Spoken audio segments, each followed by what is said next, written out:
स्वागत है आप सभी का हमारे चैनल में। मैं आपका होस्ट राहुल सावंत। आज का जो वीडियो है वो है जॉब रिलेटेड। आज की जो कंपनी है वो है एयरलाइन इंडस्ट्री।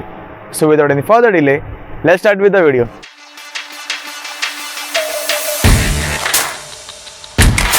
जिस कंपनी के बारे में हम बात कर रहे हैं वो है Indigo. Indigo is a low cost airline which is also known for being on time. It is also listed on National Stock Exchange. So the job role they are providing is cabin crew for female candidates. The eligibility criteria is 12 pass. The requirements are good communication skill and a height of 155 centimeters.